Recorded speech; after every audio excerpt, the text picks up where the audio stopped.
nasa likod po. Kilala niyo na po ba ho? At sabihin mo sa kapatid mo o kaibigan mo o kilala mo na pangalan, be prepared. May gagawin ang Diyos ngayong oras na ito. Kaya wag mo akong tutulugan, ha? Amen! Sige po, upo na po tayo at bago po tayo muli mag-pray, ay gusto ko po sana na pasalamatan yung mga nag-invite doon sa ating mga bagong kaibigan. At alam ko, naniniwala po ako, kaya po kayo pumarito, yung mga in-invite po ng ating mga kapatid ngayon, na talagang ipinakita po nila yung kanilang magagawa upang madala kayo dito dahil mismong ang Diyos po, si Lord, ang nag-invite sa inyo. At sa pagpunta nyo rin po rito, ngayon pa lang po ay ina-emphasize ko na hindi po religion ang aming pinopromote. Marami na pong nagtangkang mga religious sect na patunayan na religion ang magdadala sa atin sa buhay na walang hanggan. But, hindi po nagkatotoo yon. Pinipilit pong magkatotoo pero hindi talaga pwedeng ipilit, hindi pwede. Dahil ang ibinigay ng Diyos sa atin, pag-ibig. At sa pamamagitan ng pag-ibig na ito, nabubuo ang isang relasyon. Diyos at ang tao. Ang namamagitan, relationship. At ang resulta, buhay na walang hanggan ang ating mararanasan. Kaya sabi sa John 3:16 po, gayon na lamang yung pag-ibig ng Diyos sa sanlibutan ito. Ibinigay niya ang kanyang bugtong na anak, na kung sino daw po ang sasampalataya, means maniwala, o the other words ay magkaroon ng pagsunod, ay hindi na daw mapapahama, kundi magkaroon ng buhay na walang hanggan. So this is it. Kaya tayo na andito po. At later on, mamaya po, mas lalo niyong maiintindihan. Kaya ako po'y muli mananalangin. At angkinin niyo po yung idudulog natin at uuwi tayo mamaya, punong-puno po ng kagalakan, kapayapaan ang ating mararanasan po sa oras na ito. Okay po ba yun? Okay, samahan niyo po ako sa panalangin. Muli, tayo po tayo. At muli po natin napurihin ang Diyos na makapangyarihan. Hallelujah. Yes, Lord. Hallelujah. Hallelujah, Lord. Lord, salamat po sa oras na ito. Higit sa lahat sa buhay ng mga kabataan o mga young mom, young dad at maging mga nanay dito o lolas, lolos na narito po, sinadya po ang lugar na ito upang muli maranasan ang inyong presensya. Maliwanagan ng gusto doon sa buhay na may magandang plano po silang kakaharapin. At ito yung layunin ninyo sa kanilang buhay. Ipaunawa nyo, Panginoon, sa pamamagitan po ng mensahe kung gaano po kami kahalaga. Kaya anuman pong mga negative na hinanda o patibong ng demonyo ay aming pong winawasak sa pangalan ng Panginoong Yesus. At kayo po ang aming inaanyayahan. Malaya kayong kumilos. Hindi lang po rito sa apat na sulok ng lugar na ito, kundi sa isipan at sa puso po natin. Empowerment po. Impartation. Doon sa revelation na ibibigay niyo po. Ito po ang aking dalangin sa pangalan ng Panginoong Yesus. Amen. Amen. Hallelujah. Sige, upo na po tayo. Yung napanood niyo po kanina, ika-5 taon na po ba? Ika-4 na taon. Ang UCL po natin. 5 years? Opo. 4? O ika-4 na pong na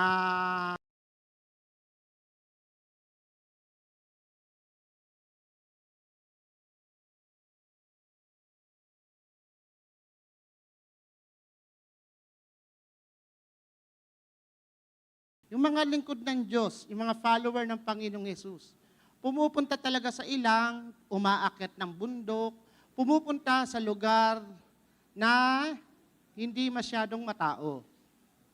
Umaalis po sila sa lugar na yon, dahilan upang makatagpo po ang presensya ng Diyos. Di po ba? Kasi buhat po sa presensya ng Diyos, meron pong ano po yan yung authority na dadaling ka sa restoration.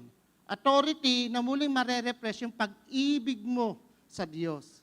Tingnan nyo po, especially sa mga kabataan po, napapansin nyo kapag may long vacation, ang unang isipan nyo, vacation kasi long vacation. Ano bang dahilan ba't nagbe-vacation ang tao? I need rest. I need a break. Kaya hindi lang KitKat ang dala. Ano po?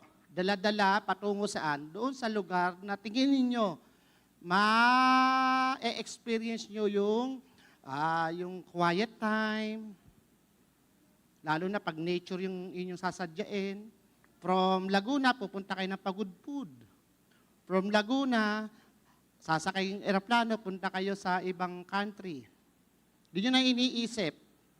Pagbalik sa Laguna, saka titingnan ang record ng inyong credit card o anumang mga savings na napapunta doon. Ang mahalaga, na-experience nyo. Nakuha nyo po kung yun pong sa isang tao ay okay sa kanya yun, anuman, basta makapag-relax siya, ma-experience niya yun, how much more pa for being a Christian na ang kakatagpuin po natin ay ang presensya ng Diyos.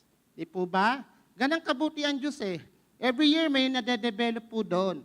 Pero ang ine-expect po natin, lalong-lalo na po as a youth pastor, kami ni Pastor Orpa, ang ine-expect namin, yung mas nangyayari po sa bawat buhay nyo. Yung development, yung pagbabago ng kaisipan, from wickedness into righteousness. Kaya we are chosen po. Every year, tandaan nyo po, palalim ng palalim dapat po tayo. Saan? Sa pananampalataya. Kaya ang tema po ay faithfulness. Nandito rin naman ho tayo. Maging faithful po tayo sa Diyos. Amen. Amen. At ngayon po, sa pagtatapos ng serye, hindi po serye ng tanggol po serye ng kamatayan tungo sa tagumpay, ito po yung pinaka-climax. Sabi nga po sa isang pinikula, yung ibang ginagawa sa introduction pa lang, kinakatch up na ng producer o director yung audience sa introduction. Pero higit sa lahat, sa ending ng pinikula, doon ang binibigay ng best shot. Nakuha niyo po, kaya ngayong hapong ito, ipapaunawa po mula sa mensahe po ng Diyos, sa pangunguna po ni Pablo, paano niya nagampanan sa huling kanyang buhay ang ministeryo niya bilang anak ng Diyos, bilang binago ng Diyos. Amen. Napakahirap po, totoo po. Kaya nga po, sinabi ko nga po sa inyo, nung nakaraan, pinili tayo. Mula sa dating buhay, tungo sa bagong buhay. Tingnan mo yung katabi mo. Bagong-bago ba ho sa paningin ninyo ang aura? Papugi ba ho ng papugi? Paganda ba ng paganda? O, di po ba? Sabihin mo sa katabi mo, muta lang yan, tanggalin mo. Amen. At ito na nga po, di ba, nasabi ko nga po yung instruction ng Diyos kay Pablo, na siya magiging messenger from Gentiles, doon sa mga rulership ng Gentiles, at the same time, ay babalik po siya sa kanyang pamilya, sa mga Hudyo. Doon sa mga, ngayon lang po naka-attend, later on, maintindihan niyo po ito. Ang malaga, ang Holy Spirit po, kakausapin kayo dyan habang kayo nakikinig. Maintindihan niyo po ito. Amen. At nakaranas po siya ng pagkakakulong. Nakulong siya dahil doon sa pakikipagpaliwanag, pinapaitindi doon sa kapamilya niya ang dapat na mangyari sa buhay na binago ng Diyos. Tingnan niyo po, kung di pa yung pamilya niya, yung pa yung nagpakulong sa kanya, ang pamilya ng Hudyo. Totoo naman po, di po ba? Minsan, ang pinakamahirap i-explain ng salita ng Diyos ay yung ating member of the family. Lalong-lalo na kapag yung ating behavior, yung ating character, to be honest, ay hindi pa nila nakikita. Kaya nga po bilang mga kabataan, anak ng Diyos, dapat may pagbabagong nagaganap po sa atin. Para pagpapaliwanag po natin sa pamilya po natin, hindi na po yung ating pananalita, kundi yung ating ikinikilos ang nagsasabing ikaw ay binago na po ng Diyos. Amen. Kaya po sa buhay ni Pablo, bagamat siya'y nakulong po, hindi nagtapos doon ang kanyang pag-share ng gospel. Mas marami pa siyang nabigyan ng liham doon sa mga churches na struggle. Pag sinabing struggle, nahihirapan na manatili sa kalambuhay yung binagong buhay po. Yung sinasabing Christian living. For example po, tingnan niyo po sa buhay po ng Iglesia ng Roma. Pinaliwanag niya po doon na wag na kayo makipamatok sa takbo ng mundong ito. Magbago na kayo ng isipan. Magbago na kayo ng isip na kung saan ito'y nakakalugod sa Panginoon. Di po ba? At naging pumunta siya sa iglesia ng Corinto. Sinabi rin niya doon. Ang makakausap po niya mga Christian. Tingnan mo, sabi mo, Christian ka ba? O hindi ikaw pinag-uusapan dito sabihin mo. Sabi doon sa aklat ng Corinto, o kung sino man, if anyone is in Christ, dapat is a new creation na.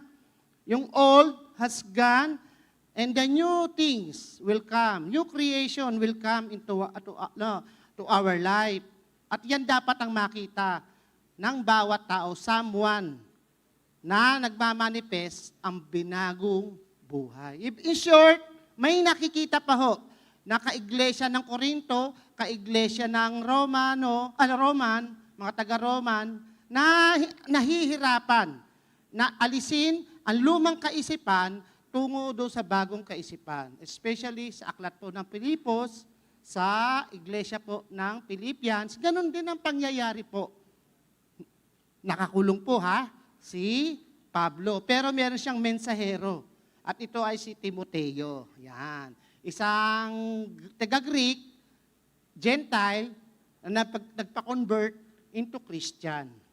Kaya lahat po rito, lahat ng iyong mga pangit na naranasan sa buhay, mga maling paniniwala, isang lapit lang po sa Panginoong Hesus.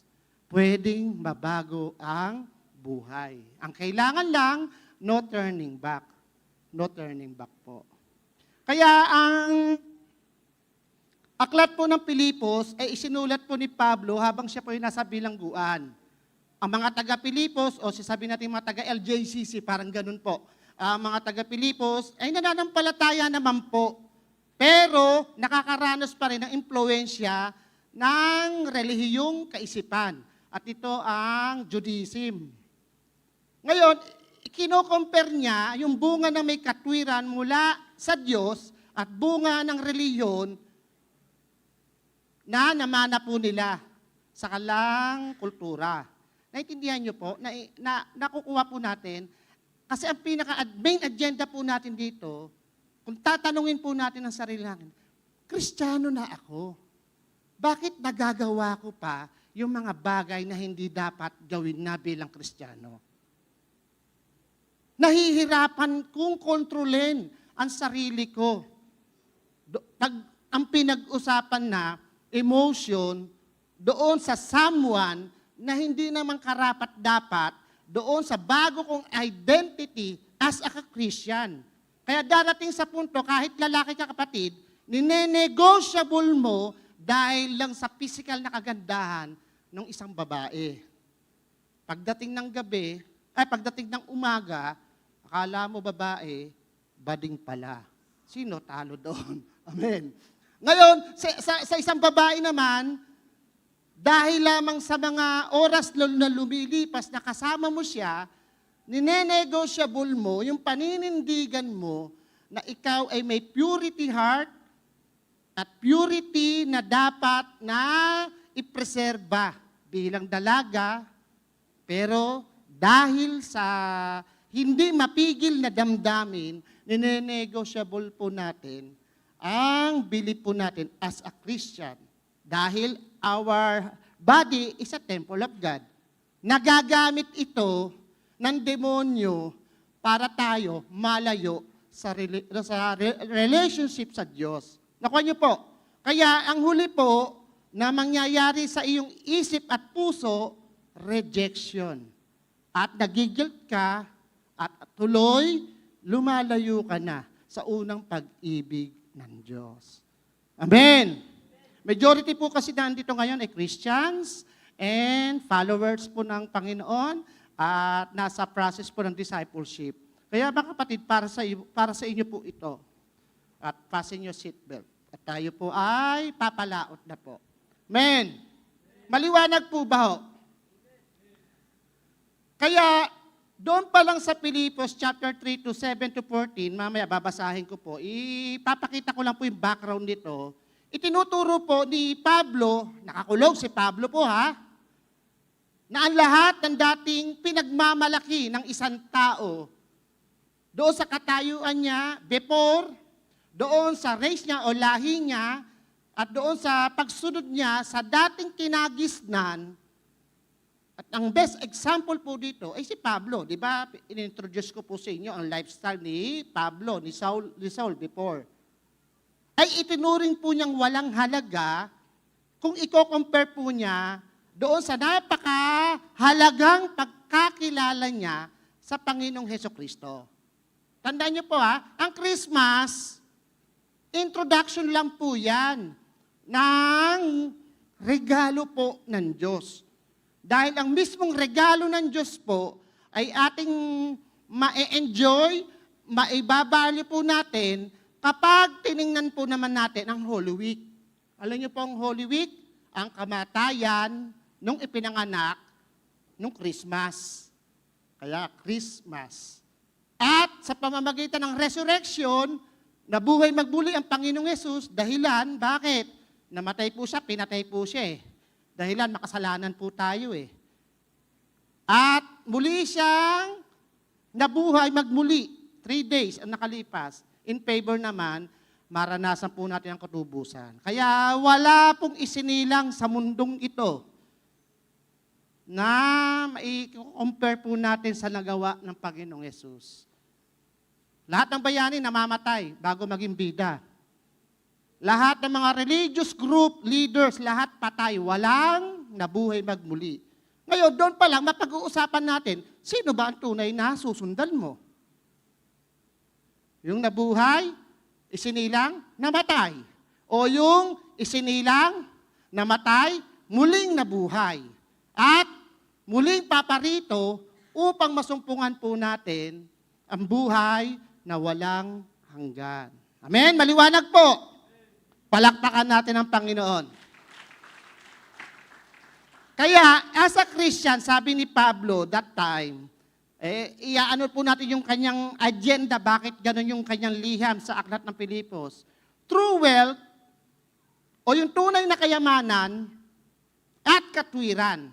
Kayamanan at katwiran ay matatagpuan lamang daw po kay Kristo.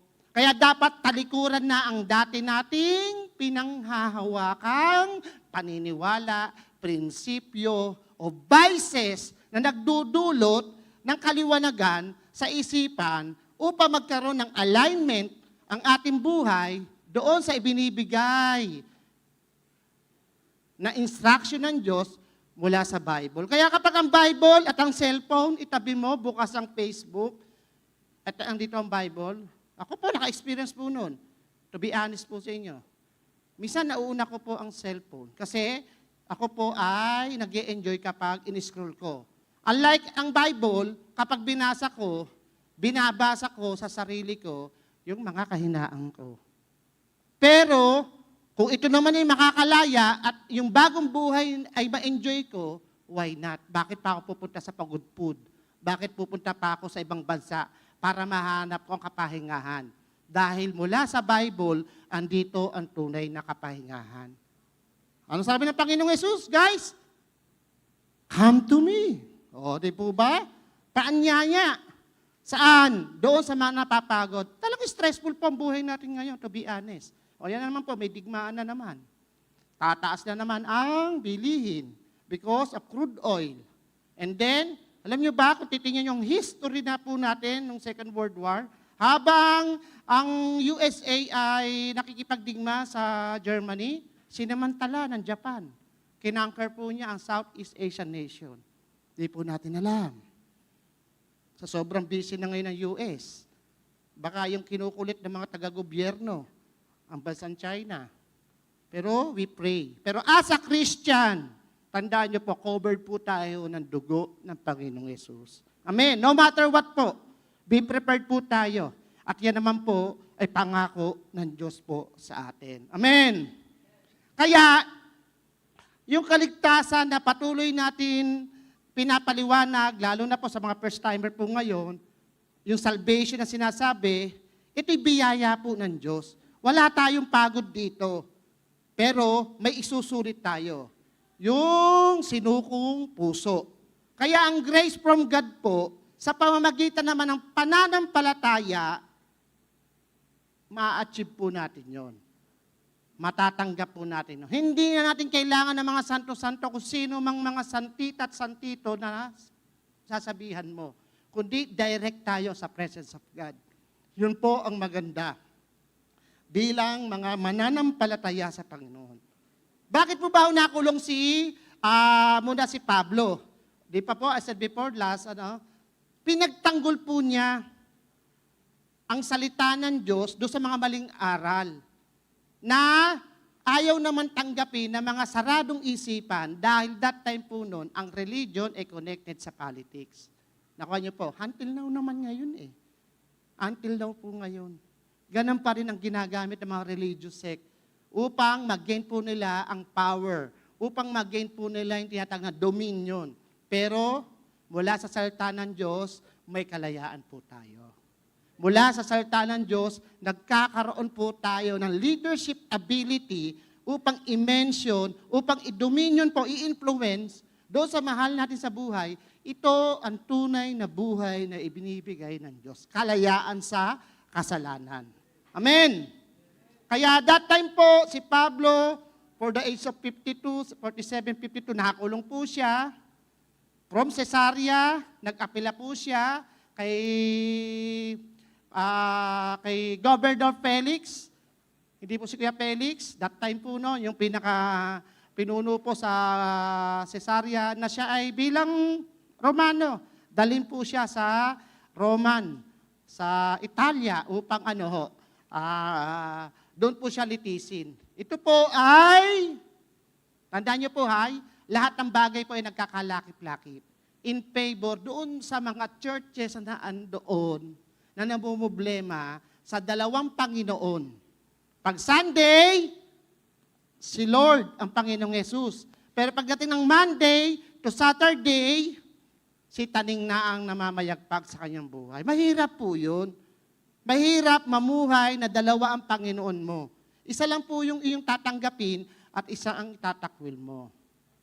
Amen. Kaya, din na po yun ang favor sa kanya, na house arrest po siya. Kaya maluwag niyang naisulat ang mga sulat sa aklat ng Galatian, Ephesians, Philippians, at maging yung mga taong piling kaya nakakausap, isa na po si Tito at maging si Timoteo. Iba yung Tito po, si Tito at si Timoteo. Yan po yung istorya po niya. At isa sa pinakamaganda pong pinaliwanag po niya ay sa iglesia po ng Pilipos. Dahil nakikita niya, tingnan mo yung katabi mo. Sabi mo sa katabi mo, hindi ikaw ito sa church ng Pilipos to Ito po yung kanyang paliwanag sa verse 7 to 14 ng chapter 3. Doon muna po tayo sa Tagalog. Sabi po rito, ipinaliwanag po niya yung kanyang naranasan sa Panginoong Yesus. Ngunit dahil kay Kristo, ang mga bagay na pinapahalagahan ko noon ay itinuturing kong walang kabuluhan ngayon. Nakukuha niyo po, kung ano po yung kanyang ine-enjoy sa nakaraang buhay, ay sinet aside niya at mas ine-enjoy niya kung ano yung hinahawakan niya ngayon. Nakukuha niyo po, ganun istorya. Oo, itinuturing kong walang kabuluhan ang lahat ng bagay bilang kapalit ng lalong mahalaga. May cellphone ka, ang gaganda na nasa laman nyo, parang secular, ang hiling mong manood, kung saan sa ka napunta, masyadong luxurious, mahilig ka sa mga night, mga panggabing gawain, nightlife. Doon ka nag-enjoy before. Pero sa kabilang dako ng kanyang buhay, isinet aside niya yun, na walang halaga na yun, dahil ang makabuluhan at lahat ng bagay bilang kapalit ay lalong mahalaga in favor daw doon sa kanyang natanggap. Ano po ito? Ang pagkilala kay Kristo Jesus na aking Panginoon. Sabi mo sa katabi mo, sino bang Panginoon ng iyong buhay? Ang lahat ng bagay ay pinapalagay kong walang kabuluhan at itinuturing kong basura. Makamtam ko lamang si Kristo. Medyo malalim po pero maiintindihan nyo to kapag dumating sa buhay nyo. Mahal ko siya pero dapat mas mahalin ko si Lord. Parang ganun po. Sino ba nakaranas na po doon? Oo, hindi. Tuloy po tayo. Sa verse 9 na po ba ho? Verse 10 na yata, verse 10 na po ba ho? 9. At lubos na makipagkaisa sa Kanya. Ang aking pagiging matuwid ay hindi sa pamamagitan ng pagsunod sa kautusan, which yung cultural mindset, yung which is religious belief po yung ibig sabihin doon, kundi sa pananalig kay Kristo. Ang pagiging matuwid ko ngayon, buhat sa Diyos, sa pamamagitan ng pananampalataya. Then, ang tanging hangarin ko ngayon ay lubusang makilala ko si Kristo. Maranasan ang kapangyarihan ng kanyang muling pagkabuhay. Kasi may pangako ang Diyos na through resurrection, makakasama tayong mabago na ang bagong buhay natin. Kaya yung 2 Corinthians 5:17, yun po yung pisa nun. If anyone is in Christ, new creation na. The old has gone and the new has come. Ano po yun? Ibalik po natin doon. Na makibahagi sa kanyang mga paghihirap. Ano po yung paghihirap ng Panginoong Yesus? Mahirap talaga maging leader. Totoo po. Pero in favor na maraming makinabang. Di po ba? Yung po yun na dapat mabago ang buhay natin para yung miyembro ng pamilya natin, pag uwi natin sa bahay, ay makabahagi din po sila sa ating pagbabago ng buhay. Kaya sa kanyang mga paghihirap at maging katulad niya sa kanyang kamatayan. And umaasa ako man ay muling bubuhayin mula sa kamatayan. Kaya tayo bilang born-again Christian, meron tayong eternal life na naghihintay. And then, hindi sa makamtam ko na mga bagay na ito, hindi rin na ako'y ganap na. Ngunit sinisikap kong makamtan ang gantimpalang sapagkat ito ang dahilan kung bakit ako'y tinawag ni Kristo Jesus. Kaya nga po kayo you're chosen kasi merong kayong natanggap na dapat na-enjoy nyo habang kayo nabubuhay. And 13, mga kapatid, hindi ko pinapalagay na makamit ko na ito, ngunit isang bagay ang ginagawa ko. Take note, habang nililimot ko ang mga nakaraan. Ano yung mga nakaraan natin? Pangit po yun. Sigurado po yan, pangit po, kaya kayo nandito ngayon. Nag-enjoy ba ho kayo doon? Pasamantala lang yun, dahil hindi yun ang maganda. At sinisikap na marating ang layuning nais kong makantan. Finally, nagpupunyagi ako patungo sa hangganan upang makamtan ang gantimpala ng pagkatawag sa akin ng Diyos sa pamamagitan ni Kristo Jesus, ang buhay na nasa langit. Kaya minsan pa sabihin mo, hoy kapatid, panlangit ka ha, hindi ka pang impyerno. Kaya ka na andito. Ang gusto ni Lord, langit ka. Amen. Masaya po ba ho tayo doon? Palakpakan natin ng Panginoon. Hindi ko na po i-Englishin po, medyo mahaba po yun. At alam ko naman, lahat dito ay Tagalog. Sa mga Gen Z, may makatabi kayo dyan yung ate kuya, ipaliwanag na lang sa English. Amen. Yun po yun. Kaya si Pablo, nanatili po sa kanyang pananampalataya. Bakit po? Naranasan po niya ang karnal na buhay eh. Naranasan po niya ang popularity na siya po ang gumawa ng paraan. Naranasan po niya ang wealth na buhay dahil isa po siya sa tanyag ang pamilya sa lugar na yon. At naranasan din po niya yung nasa politics kasi nasa politika ang kanilang relihiyon. Kaya siya lumaki na may believe sa sarili. In short, kaya nga pinangunahan niyang patayin, pugsain ng mga followers ng Panginoong Jesus. Despite of that, what happened to Saul na naging become Paul? Na convert into Christianity because of encounter with Jesus Christ. Kaya ho tayo, lahat po tayo entitled at dapat ma-enjoy ang encounter with God. Ito po ang pinopromote po natin sa church na ito. Bunga ng encounter, nagkakaroon po tayo ng lifelong relationship sa Diyos. Ngayon, hatasin po natin o i-grasp po natin yung mensahe po doon sa aklat ng Filipos. Paano nagtagumpay si Pablo na manatili? Paano niya tinalikuran ang dating lifestyle tungo sa bagong lifestyle? Bakit nanatiling habag ang kanyang pagpapaliwanag doon sa mga taong nananampalataya, half-hearted ang situation, na gusto niya ay maging buo ang pananampalataya sa Diyos. Minsan patingnan mo yung katabi mo, magtihinang kayong dalawa. Nababasa mo ba sa mata niya na wholehearted siya sa Panginoon o half-hearted? Isa po sa atin, walang pwedeng mag-judge. Tandaan niyo po yan. Pero, alam ng Diyos kung ano ang nasa puso at isipan natin. Kung alin man doon sa dalawa, I pray na sana wholehearted. Kung half-hearted po, it's time na ma-renew, it's time na ma-revive, it's time na ma-restore ang ating pananampalataya. Una po, let go. Meron dapat kang iiwan.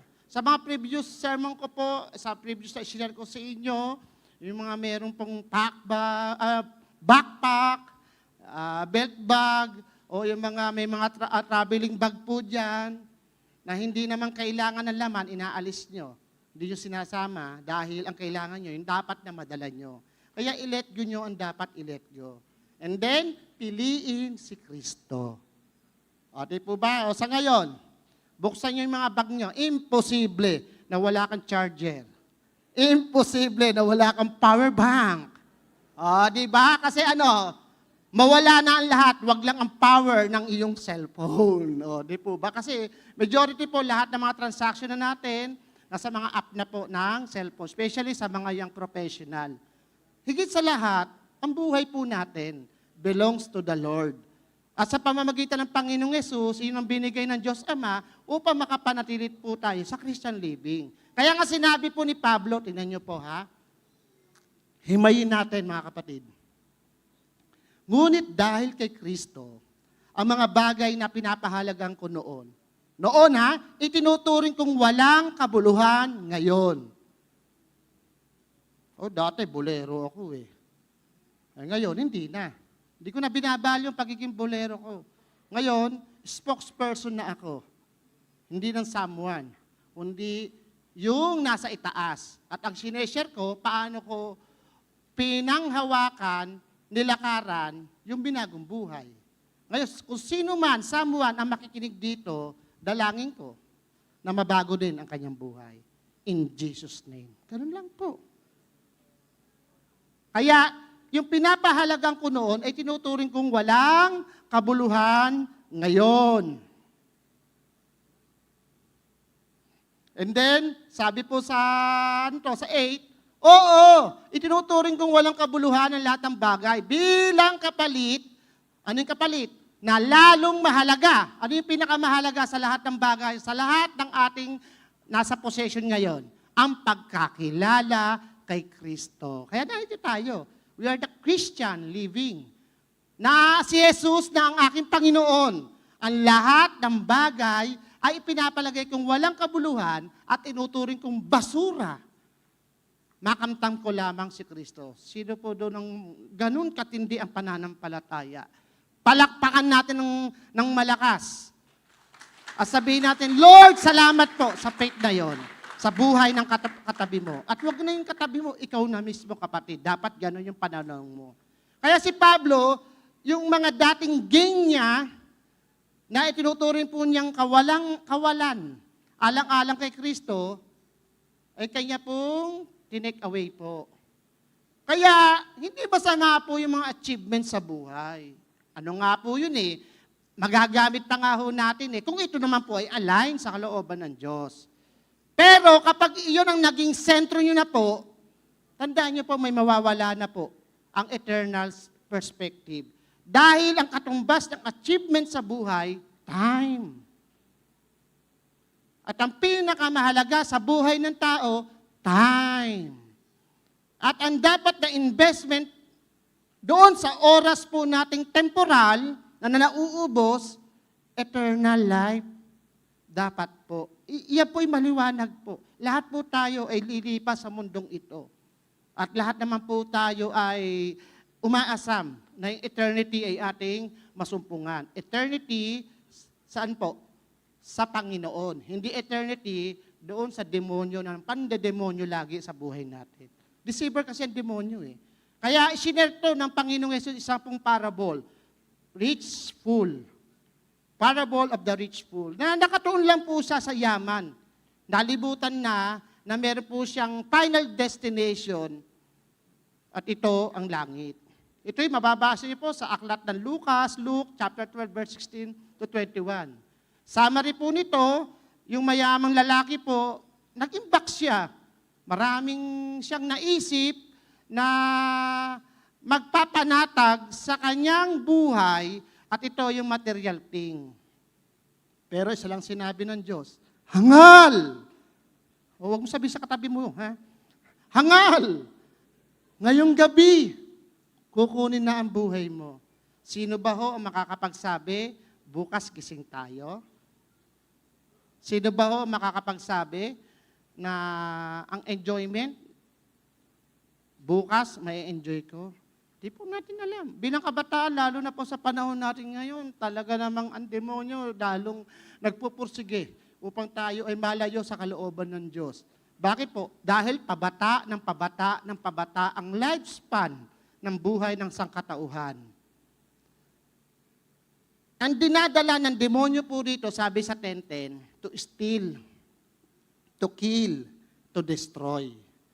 Ang pinakamahirap sa ating buhay, yung ma-steal, yung ma-kill, yung ma-destroy, yung pag-asa ng ating future. Magandang buhay. Kaya nga kayo nag-aaral di po ba? Kaya nga po kayo nagtatrabaho po, di po ba? Kaya po kayo nang pumipili ng someone sa standard na binigay ng Diyos at hindi sa standard na binibigay ng mundong ito. Bakit po? In favor sa magandang kinabukasan.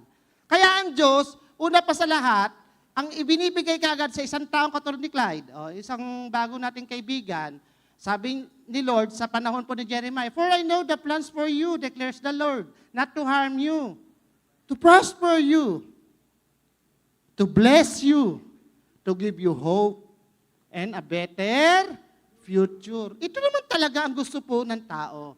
Pero kung titingnan po natin ang kakayanan natin, dadalhin tayo ng demonyo po doon sa ganong kaisipan. Pero ang Diyos, pumarito, ano po? Para bigyan po tayo ng isang buhay. Buhay kasiya-siya. Kaya nakatuon siya sa kayamanan, hindi sa Diyos. Aminin. Hindi dapat ganon ang buhay po natin. Amen? Kaya resulta, hindi siya mayaman sa Diyos. Kaya yung work,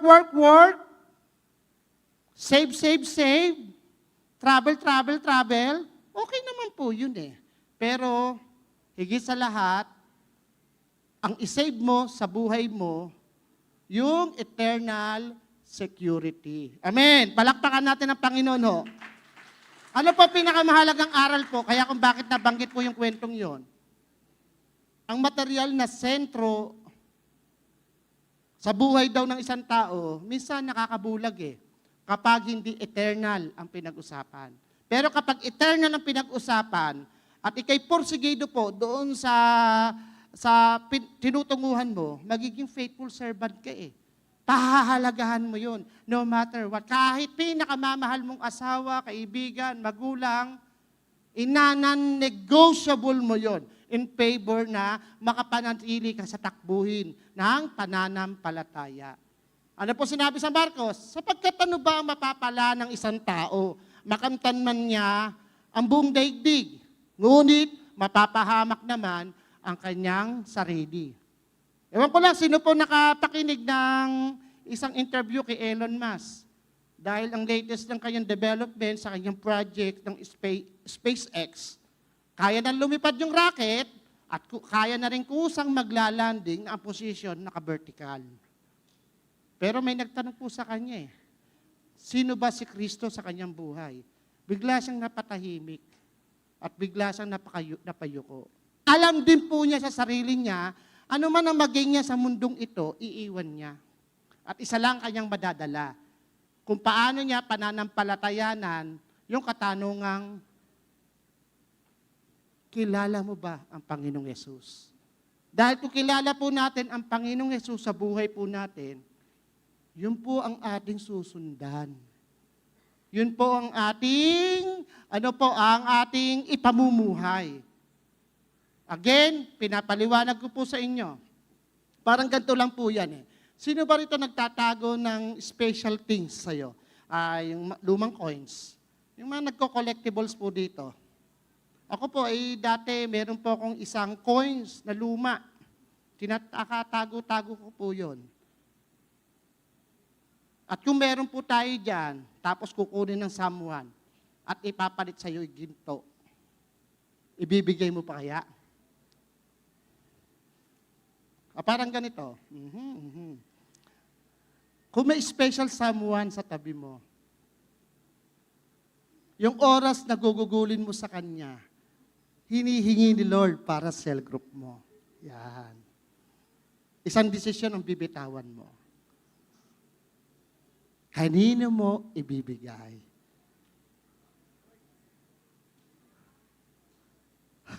Amen. Parang ganun po Kung ikaw naman ay hindi man po addicted. Yung bang addicted na mawala na ang lahat sa akin, wag lang ang paglalaro ko ng online games.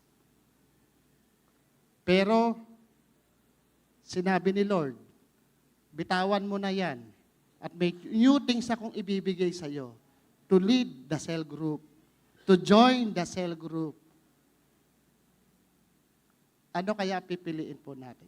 Ang ganun po Nakukuha niyo po na kung kakapit ka pa rin doon sa luma mong kinagigiliwan, talo tayo mga kapatid.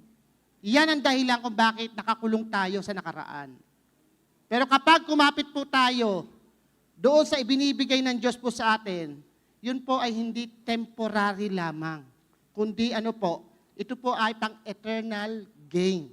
From temporary gain to eternal gain. Ito ang pinag-uusapan po natin ngayon.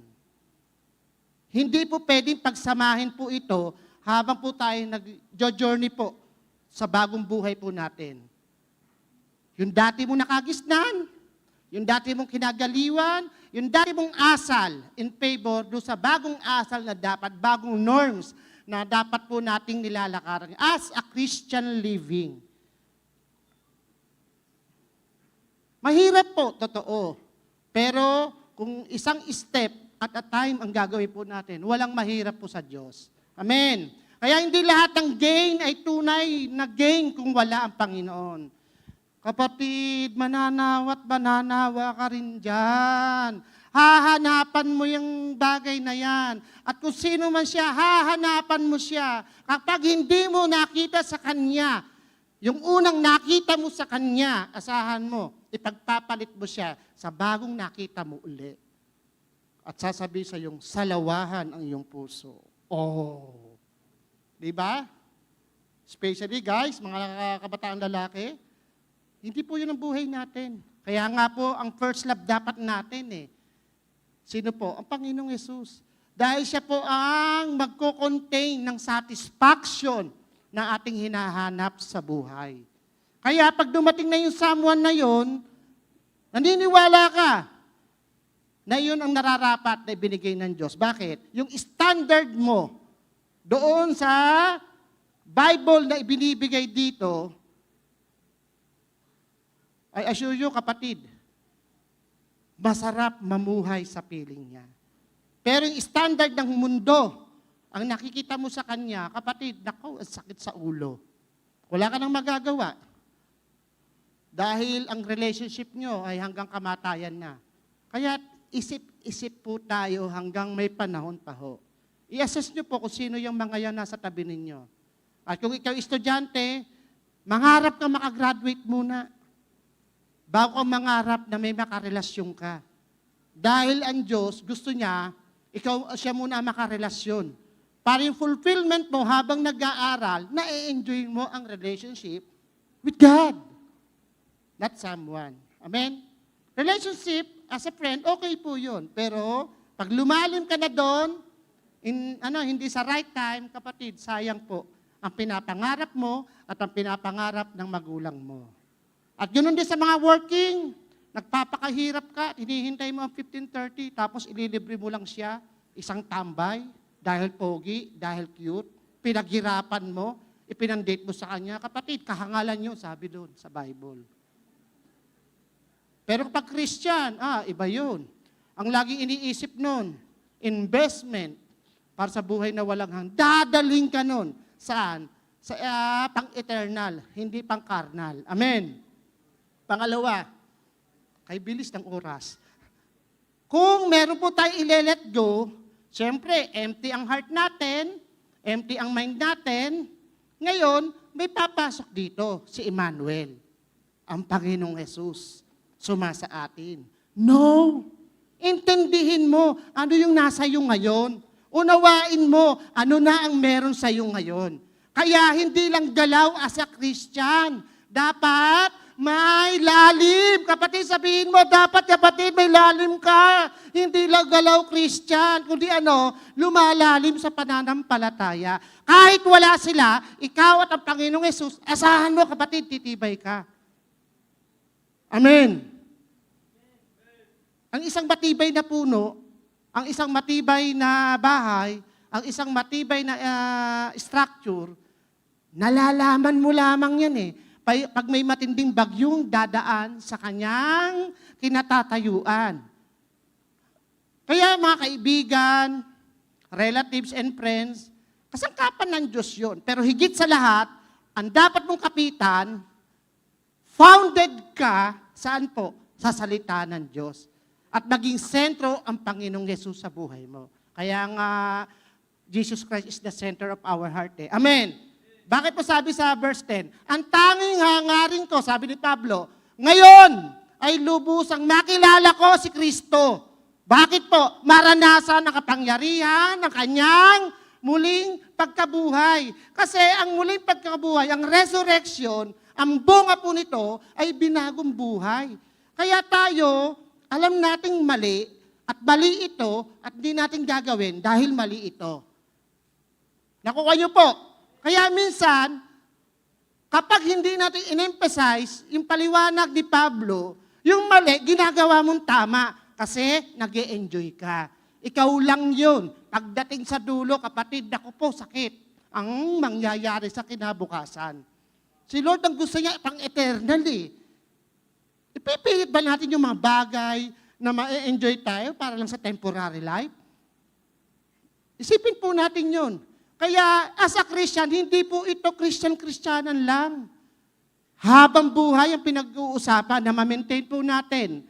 Yung yung buhay na kaayaya sa Panginoon. Kaya, yung kanyang muling pagkabuhay, makibahagi sa kanyang mga paghihirap. Alam niyo, totoo po, yung kalabanin mo ang sarili mo, hirap nun. Gusto mong magpakabait, pero di mo magawa. Lord, nasa inyo po ang kawaan. Kasi nagpe-pray ka. Tutulungan ka ng Diyos.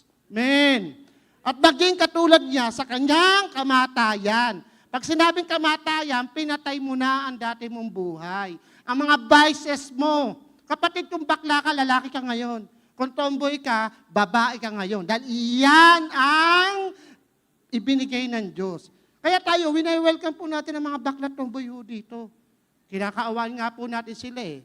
Tutulungan po natin sila na ma-restore ang kanilang buhay. Again, pinapaliwanag ko po, mahal po natin ang LGBTQ++ community. Mas kailangan po tayo nila. Saan po? Na maging kasangkapan ng Diyos upang mabago ang buhay po nila tungo sa tunay na disenyo ng Diyos. Nakuha niyo po. Kaya si Pablo, that time noon, lahat po yun, siguro naka-encounter din po yun ng mga ganong lifestyle na buhay na tao. Pero ang ibinigay niya, what is right and what is good in the image of God. Amen. Maliwanag po. Kaya hindi sinabi ni Pablo na gusto niya ng malaking ministry. Ang gusto lang po niya, malalim na relasyon. Alam niyo po, sa pagdalim ng ating relasyon sa Panginoon, ang dami po makikinabang. Yung mga KKKKKK sa buhay po natin, will follow na po yun.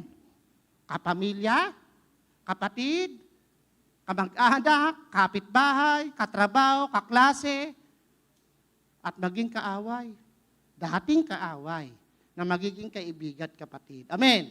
Kaya manatili po tayo sa pinangako ng Diyos na ako ang puno ng ubas at kayo ang mga sanga. Ang mananatili, pag sinabing mananatili, yung bang ma-maintain yung lifestyle doon sa kalooban po ng Diyos.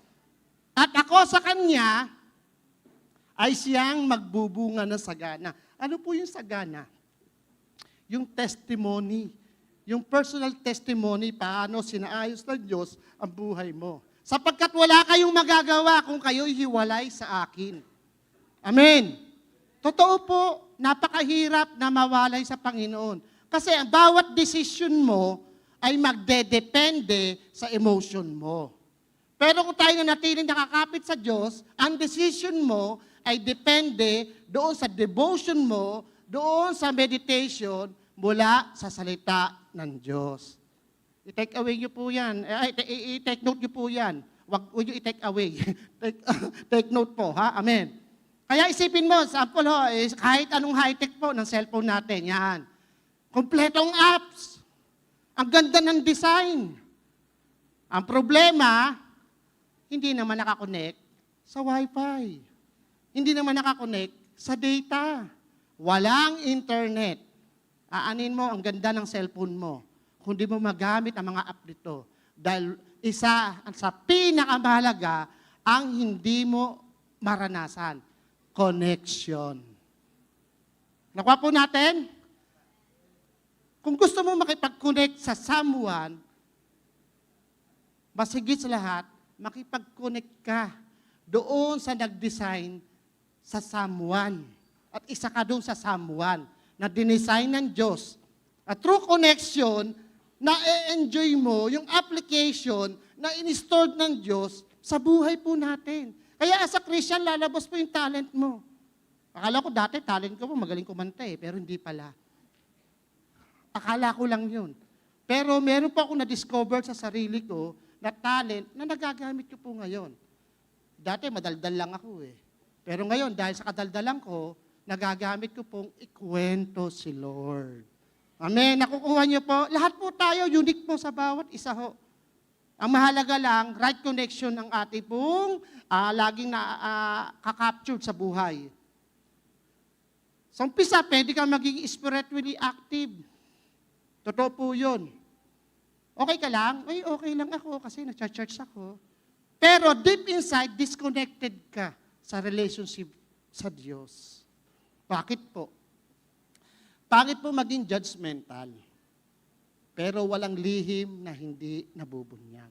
Kaya binubunyag ni Lord yung tunay na sitwasyon ng iyong buhay upang ma-restore ka, upang mabago ka, upang maka-reconnect ka doon sa tunay na connection mo.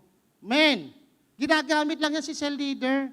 Ginagamit lang po ang Bible na kung saan ito ang ating ilaw, gabay ng ating buhay, pero higit sa lahat, yung nananahanan po sa atin. Yung laging kumakatok, yung laging nagsasabi, anak, mahal na mahal kita.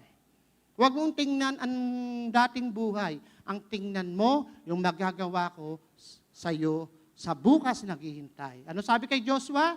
Consecrate yourself. And tomorrow, God will do amazing things in your life. Gustong-gusto po namin yun ni Kuya Rat, yung Joshua 3:5. Kasi pag disconnected ka sa Panginoong Yesus, it means powerless tayo. Amen? Connection with Christ is more important than the performance for Christ. Ang galing mong kumanta pero disconnected ang puso mo. Ano yon? Performer ka lamang. Ang galing mo mag one-liner quote. Boses mo lang yun, pero deep inside, sa buhay mo ba? Guys, napakarami po na mensahe na ibinibigay ang Diyos sa oras na ito. Hindi ko po ma-contain, pero naniniwala po ako. Yung movement ng Holy Spirit, nangungusap po sa inyo. Kaya, panghuli sa lahat, press on. Magpatuloy po tayo. Lalakbayin ang dulo ng ating journey, ang endgame po natin. Lahat po tayong may endgame. Sino ba rito yung naglalaro? Enjoy na enjoy ka, hindi mo na malayan, endgame na pala. Gusto mo uling bumalik sa umpisa o kalagitnaan ng game. Pero endgame na pala. Wala ka nang magagawa. Aanin mo ang yaman sa mundong ito kung ang sarili mo mapapariwala, mapapasama. Kaya sa verse 10, ano po sinabi? Mga kapatid, hindi ko pinapalagay na makamit ko na ito. Ngunit ang isang bagay na ginagawa ko habang nililimot ko ang nakaraan, ano po ang ginagawa po niya? Habang pinoforget na yung the past. Kaya forget the former things. Do not dwell on the past. Bakit? Habang nililimot ko ang nakaraan, sinisikap naman na marating ang layuning nais kong makamtan. Yung disenyo ng Diyos sa kanyang buhay. At ang disenyo ng Diyos sa ating buhay, gawin ang kanyang kalooban. In short, mga kapatid, hindi perpekto po si Pablo. Hindi ka perpekto, hindi po ako perpekto. Pero pwede pong natin sabihin, focus tayo sa salita ng Diyos. Ang pagkakaroon po ng focus sa isang bagay, I'm sure kapatid, magtatagumpay yon. Walang iginuhit ang isang arkitekto na walang kasamang focus. Magdodrawing siya, dadaldalan mo siya, ay kapatid, tayo, ang isipan natin, isa lang dapat. Kaya sa pagtatapos ko po, tayo po ay parang nasa paligsahan. Kung tayo ay nakaranas na sumali sa marathon, napakaliwanag ang sinabi ni Pablo sa bandang dulo. Kasi alam niya, mamamatay din siya eh. Alam niya, lilipas din yung mga sakripisyo niya. Alam niya na itong takbuhin niya ay may katapusan. Pero sa dulo ng kanyang paglalakbay, ano ang kanyang sinabi? Ngunit, higit sa lahat sa kanyang takbuhin sa buhay, inunan niya ang Panginoon. Inunan niya kung ano yung naranasan niyang enkwentro sa Panginoong Yesus. Pumunta ka sa Damascus. Doon, makikilala mo ang isang tao, ang pangalan Ananias. Gagawin kitang mensahero ng mga hintil, mga hari ng hintil, at maging ang iyong pamilyang mga Hudyo. Nangyari po ba? Nangyari. At ngayon, sa oras po natin ito, nagbigay din si Mateo, base sa naranasan niya, at base sa ipinakitang revelasyon ng Diyos sa kanyang buhay. Ano po sinabi sa 33 ng chapter 6? Ngunit higit sa lahat, ay bigyang halaga ninyo ang kaharian ng Diyos. Pag sinabing kaharian ng Diyos, siya yung naghahari sa puso at isipan natin. Kapag siya naghari at ang pamumuhay natin ay isinakatuparan ayon sa paghahari ng Diyos, eto na mga kapatid, wala pong kukurap. Ayon sa kanyang kalooban, ibibigay niya sa inyo ang lahat ng mga bagay na ito. Seek ye first the kingdom of God and His righteous. Magkatikit po yun. Dahil kapag naghari ang Diyos sa buhay natin, ay kapatid, instructional ang Diyos. Lahat ng instruction ng Diyos, may karugtong. Ito maganda. Di ba kapag may instruction, may resulta? Bawat procedure, may conclusion, may end game. At ang Diyos, 3 bagay lang dapat mangyari sa atin. Ano po ito? Prosperous life. Kasi, ibe-bless tayo. Mula sa blessing na mararanasan natin sa Diyos, ito yung hope na may papaliwanag mo sa taong naho-hopeless sa buhay. Dahil ang tao may mata. Mata muna, titignan muna pagkatao mo, i-assess ka muna kung totoo ang sinasabi mo. Kaya si Lord, ang gusto niya, maghari muna siya sa buhay natin upang mamatay sa atin ang self-centered life. Kapag naging Christ-centered life ang buhay po natin, ma-amaze na lang po tayo. Ano sabi po ni David sa Psalms chapter 23? Do I walk to the valley of shadow of death? Sabi daw. Even though I walk to the darkness valley, anto NIV, doon po tayo sa King James, mas maganda ho yun eh. Sa King James Version. Sabi po sa King James, do I walk to the valley, to the valley of shadow of death? Kasi hinalimbawa po niya yon, may isang place po sa Israel, sa kanila pong lugar, na kinakatakutan ng tao. Yung valley yon na kung saan nandun yung mga kapahamakan. Yan o. Do I walk through the valley of the shadow of death, I will fear no evil. For thou art with me, they rod and they staff, they comfort me. Mula doon sa rod and staff, ano po yung instructional na ibinibigay ng Diyos? Dati doon, sinakaranas na pinalo po ng magulang para sa pagdidisiplina. Dekada 90 siguro. Ewan ko lang sa mga millennial at dito po sa mga Gen Z ko nakakaranas pa. Pero kami, that time po noon, yung pamamalo, isang part ng discipline eh. In favor na manatili kami mag-follow doon sa binibigay ng instruction ng aming mga guardian. Ganon din po ang Diyos. Kaya tayo kinokorek, kaya tayo nire-review, kaya tayo tinetrain in favor saan? Sa good work na ating gagawin habang nabubuhay. Kaya sabi sa 3:16-17, hininga ng Diyos po ito upang ma-enjoy natin ang tunay na buhay. Kagaya po ng ating mga in-invite po sa hapong ito. Ang Diyos po, ang Panginoong Jesus, hinanda po niya ang sitwasyong ito para sa inyo. May ibibigay po ang Diyos sa inyo. Lapit lang po kayo rito. Pakitulungan po ng ating mga nag-invite. At syempre yung ating mga sa leader na i-connect po. Mayroon pong ipapaliwanag po ako sa inyo. Bahalaga po kayo sa Panginoon. Marahil ginamit lang po itong lugar na ito upang maintindihan niyo po ang mensahe ng Diyos sa oras na ito. Yan. 20 plus daw yata ho sila eh. Lapit lang po kayo. Yan, harap po kayo sa akin.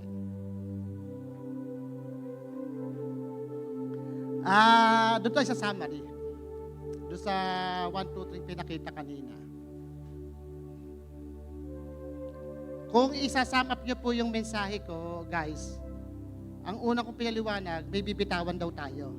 May ile-let go tayo. Katumbas ng pagpili natin, sino yung Panginoong Yesus. Pinaliwanag